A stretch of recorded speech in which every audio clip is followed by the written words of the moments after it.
relations with the neighboring country. Sir, our historically friendly relations have taken the lives of 40,000 innocent Tamils there. We have to think of that. What these relations have fetched us? Actually, it has taken the lives of our people, butchered them. Our Tamil Nadu fishermen are not able to catch fish in Indian waters. Sri Lankan Navy is totally and continuously attacking them, killing them. But you say that you are having historically friendly with a neighboring country. If you say that country specific, all these things I think won't apply to Sri Lanka because the people there in Tamil, the Tamils there, I would like to say whatever that happens in Sri Lanka would have an impact in India, don't forget it. And the southern part of this country is a very, very sensitive area which is very safe for India. If it goes on like that, if colonization which is being attempted by the Sri Lankan government in Tamil areas with the Sinhalese goes on, the whole Tamil race who are pro-Indians will be wiped out, and kindly take it in your mind and concentration that some other people who are totally anti-Indian will be there. Along with that, sir, this is the basic thing I would like to say. So you are historically friendly country, we are not prepared to accept that the lives of our Tamil people we have been giving for more than many years, and we are pleading again and again. Just because we have confidence in this government, in this country, sir, we are coming here and pleading with it. Our leader is writing a letter, and the Chief Prime Minister has written back a letter which says that same thing.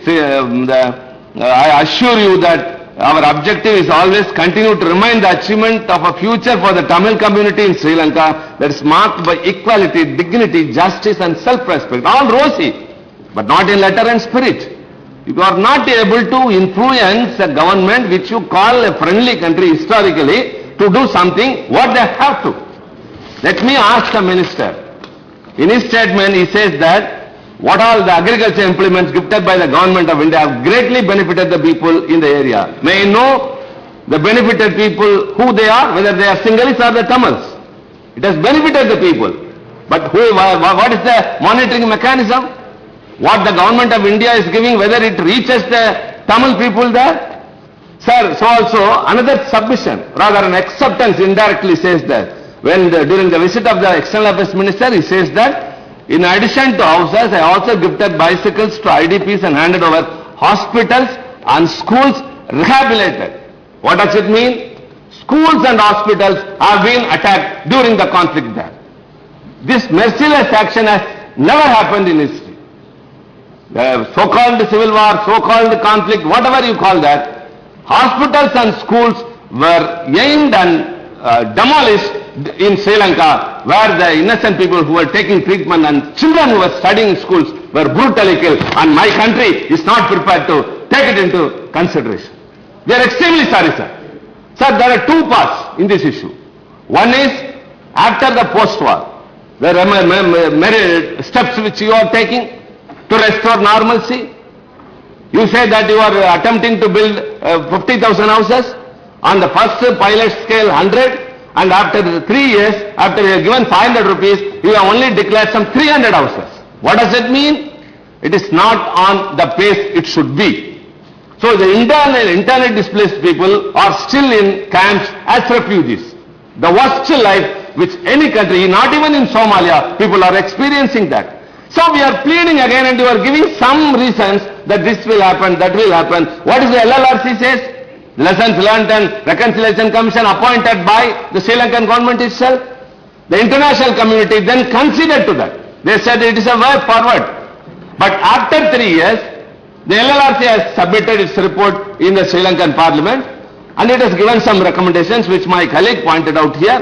All the human rights violations, the enforced displacement, and the killings of innocent people, all these things. You say that we will monitor, we will ask them to have an investigation. How can you prevail upon a sovereign country in which affairs you say that you cannot interfere at all? You cannot make them to have an investigation. Only an international pressure could prevail upon the Sri Lankan government to act on itself. That is what we have been insisting. Kindly, I would like to say to the External Affairs Minister again, we are at the brink of emotions, but at the same time we are under control. Otherwise we won't come here to raise our voice, to put our demands. You say that the 13th Amendment would be implemented. No. The provisions have been underscored by the Sri Lankan government. We can establish that. The Sinhalese have been colonized in Tamil areas. All the provisions in it are being slowly going down, and having shaking hands with you, the Sri Lankan government is actually betraying the Indian government. Sir, a neighboring country which has gone excess and which has been taken note of by the international community.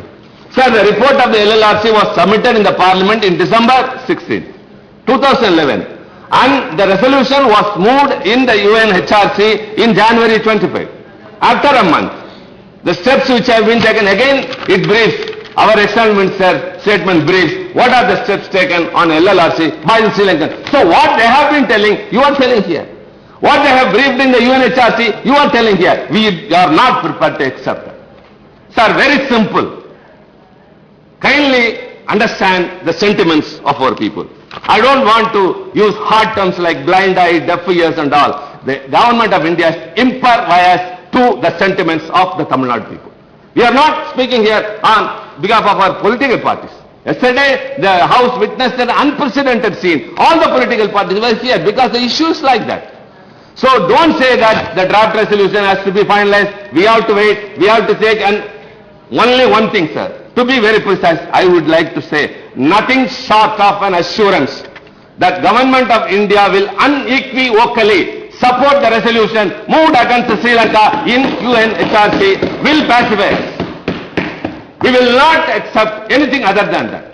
We don't want to resort to any other means. I would like to submit to the external minister, this is not the voice of one political party. This is not the voice of any individual, sir. This is the mood of the people in Tamil Nadu. Sir, the impact will have on India very badly. You always have a foresighted view. Kindly take these things into consideration, and the Sri Lankan government, if at all, could be prevailed upon. It could be only by an international pressure, and that has been moved by other countries.